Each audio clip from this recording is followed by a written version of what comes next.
If you're trying to get prepared for Mr. Pandaria and you're wondering what professions you should be, then really it comes down to what you're trying to do. Are you trying to maximize the gold you get or have the best possible gear when you step foot into raids? Well, if you look at this character, for example, you might be wondering why a few slots are missing, and that's the wrists, the main hand weapon, the belt, and the trinket. That's because they're the only slots on, let's say, a protection paladin or a prot warrior that you need to go and get from heroic 5-mans. Which seems kind of crazy to think that all of these other 476 and 489 eye-level epics all come from either the open world or professions, or reputations, but we'll get into that. So while this isn't a strict BIS list for every class, I do want to talk about all the ways of getting the best gear possible before stepping foot into the raid. Now, like you can see, this character has got 473 eye level. The items that drop from heroic 5-man dungeons is 463. The items that you get from Mogasham Vaults normal is going to be 489. Mogasham Vaults is one of the first raids. And then you got 476 eye level, which is nicely in between, and you can get these from the final bosses in dungeons, or of course crafted from professions. So let's cover professions first. Now, firstly, just from professions, you're going to be able to get your engineering head if you go engineering, and I would heavily recommend you do go engineering because there's absolutely nowhere else you can get an epic head from. And we're talking pre-raid. Of course, you get a PvP head, like you could get the Conquest PvP head even. But firstly, you probably won't have long enough in the season before the raids open to actually get it. And secondly, we want to stick to just PvE. So engineering the head is going to be the best option. Now, in the engineering head, you can make cogwheels, and you make these as an engineer, or you can buy them off the auction house. This just gives you 600 of each secondary stat, and you can pick whichever secondary stat you want. Now, the most important thing here is, of course, you're going to get your meta gem. Now, even if you chose to get a 463 item level from a dungeon, you'd still get your meta gem, but you're talking like 13 eye level less. Next up's tailoring, leatherworking, and blacksmithing. Now, all of these can make chest and gloves that are 476 eye level. The leatherworking ones in particular are not very expensive to get made because they're not even gated behind daily cooldowns, whereas blacksmithing needs living steel, which is a daily cooldown from alchemists, and tailoring needs imperial silk, which is their own tailoring daily cooldown. So if you're a cloth wearer, you're likely going to be using tailoring anyway, so having an alt that is also a tailor means after 4 days on your alt, you'll be able to make, let's say, the gloves for your main, and then after 6 days on your main, you'll be able to make the chest. Now, if you go out and farm loads of Spirits of Harmony, you can do Song of Harmony, which basically allows you to make Imperial Silk, ignoring the daily cooldown. So with flat out grinding, because you get Spirits of Harmony either from growing Motes of Harmony at your farm, which we'll talk about in another video, or just literally killing anything in Pandaria. So you can do it a little bit quicker where you wouldn't need an alt tailor, but honestly, I would have a tailor alt if my main was going to be a cloth wearer. If you're a plate wearer like a warrior or something, having lots of alchemist alts to pump out living steel, I've spoke about it in videos before, and it will be very, very useful. Even if you're not a plate wearing main, just purely having loads of alchemists to pump out living steels for belt buckles and everything is still going to be a really good money maker. So basically, engineering definitely so you can get the head. Then you're going to be able to get chest and gloves, so that's 3 pieces of epic gear straight away. Then reputations. I spoke about this in a video yesterday. If you get exalted with Golden Lotus, you're going to be able to get a 489 pre-bis neck, which is going to be everyone's bis, and Golden Lotus is just a bit grindy, but you can knock it out in a few hours. And then getting exalted with the Claxi as well will reward a pre-raid bis ring. This is for absolutely everybody. It doesn't matter what class or spec you are. Next up will be the Darkmoon Fair trinkets. Now, we don't know when Darkmoon Fair is going to arrive in conjunction with the raids opening, but if they do it anything like they did with Cataclysm, they actually brought Darkmoon Fair forward so we could have the trinkets before we went into the raid.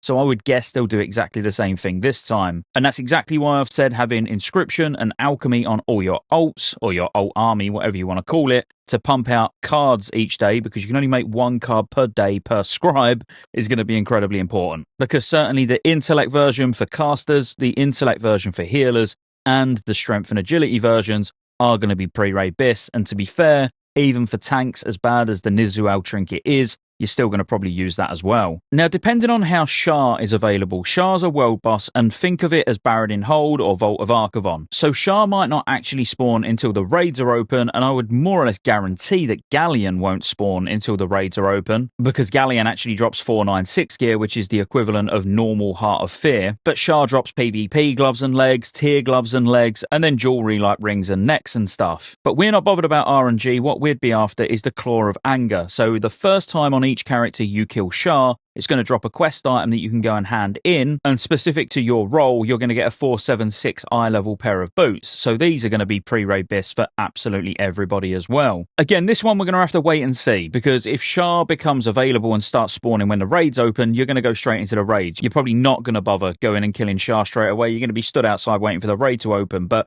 I'm hoping that Shah actually is there just from launch. As soon as MoP goes live, Shah can start spawning. Again, I can't say that one for sure because it does kind of make sense that it actually starts spawning when the raids open, but if it doesn't and it's there early, you'll be able to get these boots. If not, you're going to need a pair of boots just from 5-man heroics. Or if you're an Ellie Shaman or Resto Shaman, there is a world drop with some 476 eye level boots as well, that you'd need gold or luck, but you could get those failing Shah actually being available. We'll touch on world epics in a minute because that is actually going to be a big part of gearing for every character as well, which is going to be why having loads of gold is incredibly important. Everyone's going to be smashing 5-man heroics to get as much gear as possible, obviously, and from the last boss, in every heroic they drop an epic weapon, which is 476 eye level. So for example, Temple of the Jade Serpent drops a caster mace, Stormstout Brewery is a tanking axe, Siege of Nizual is a dagger for rogues, Shadowpan Monastery is a fist weapon for either monks, enhancement shamans, or combat rogues. Oh, and there is a ring option as well, which you could try and grab, but really the world drop is going to be a lot more reliable to definitely put in part of your pre-bis list. And the list goes on. Basically, every single dungeon drops a different weapon, so you can queue as a specific and hope you keep getting that one as a random to try and get that epic. Now,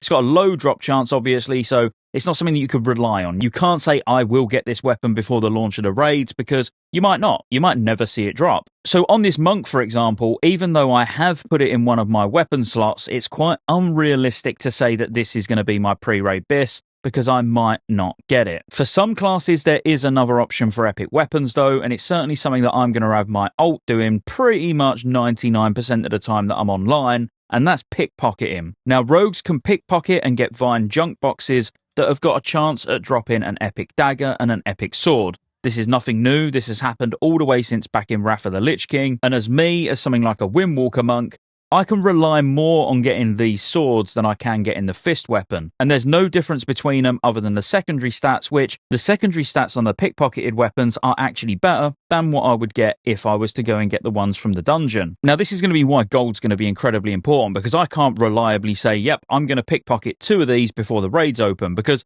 again, I might not. But people will, and they'll probably be selling them for ridiculous amounts of gold, but if you're wanting to get absolute pre-raid bis, the best gear that you can, then farming loads of gold now in Kata, you can see why it's becoming more and more important depending on what class you are. Unfortunately, for other classes that can't make use of these agility weapons, there's not another option outside of the dungeon, so you need to really just hope that you get lucky in the dungeons and get the item that you want.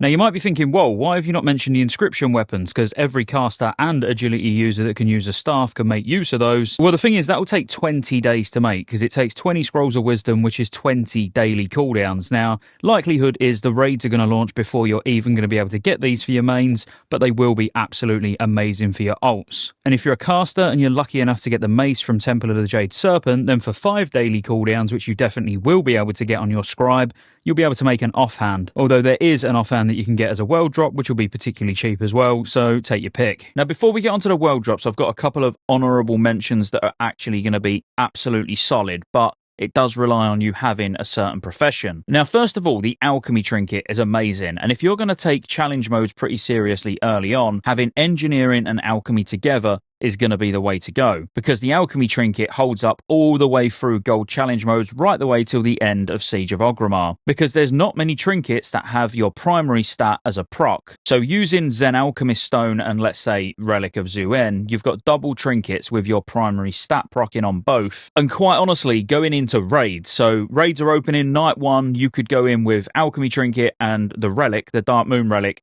and you could consider them being perfectly viable or pre-raid bis. Obviously, for certain classes, like even as a monk, I would prefer to use windswept pages with low levels of haste, and other classes would favour other trinkets, but it's a nice way to have a backup plan. If you're alchemy engineering, it's going to be great for challenge modes, and the alchemy trinket will be just fine if you get unlucky and don't get the second trinket that you want from heroic 5-mans. Now, even though this is only item level 450, it's still a solid trinket because it takes 3 cogwheel sockets, so you can put any secondary stats in it you want. the same way you did with your head. And to be fair, the Ghost Eye and Dragonlin that spawns does actually do reasonably decent damage as well for the 20 seconds it's up, and you'll definitely be using this trinket until you get something better. But because it doesn't require engineering, you'll also be able to sell them and sell the cogwheels. I reckon you'll see pretty much 90% of people running around with this trinket on when they're trying to get their replacement from dungeons. So while it's not really pre-raid bis, and ideally you don't want to be using it, if you was like engineering and inscription or engineering blacksmithing, whatever combination of professions you've got, this would actually be perfectly fine to go into raids with, even though it wouldn't be ideal. So that pretty much covers everywhere you need to get the items outside of world drops. So for something like a monk, for example, you can see the only items I would need to get from 5-man heroics would be shoulders, bracers, belt, and legs, because we would assume that I'm actually using double rogue pickpocketed weapons, and we could say I'm using the alchemist stone instead of windswept pages. So with a decent amount of gold behind you to get the world epics off of the auction house,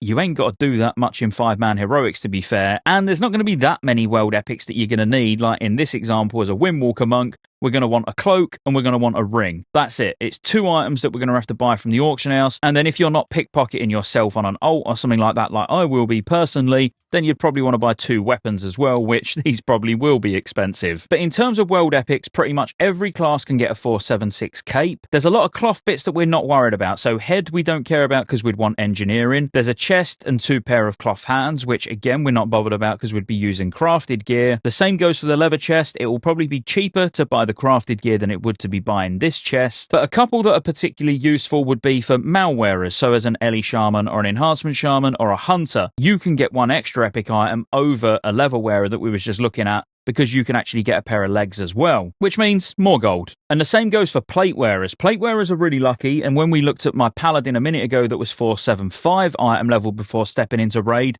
that was because you can get shoulders and you can get legs as well. So in terms of world epics for a tank like a protection warrior or a prop paladin, you can get cape, shoulders, legs, a ring, and a shield. Like, that's going to be crazy investment into pre-raid bis if you're a tank, but some of you will do it. Neck you're not going to need because you're going to get the reputation neck, but you probably would want to pick up a second ring, and definitely the shield if you can get it for a reasonable price. Basically, everyone can get a cape and everyone can get their second ring because their first ring is going to be reputation. And then the odd class has got like legs or shoulders or something that they're going to be able to get. So you can imagine it's all mounting up in cost in the amount of gold that you should prepare now to be able to get these world epics, as well as your profession items crafted, your Dark Moon decks, because you're definitely going to want those because they're just massive. They're going to literally make the biggest impact. And then if you can get the rogue pickpocketed weapons as well, I'm not saying they're going to be cheap, and I would definitely have a rogue that I'd pickpocket on myself rather than trying to buy them from the auction house, but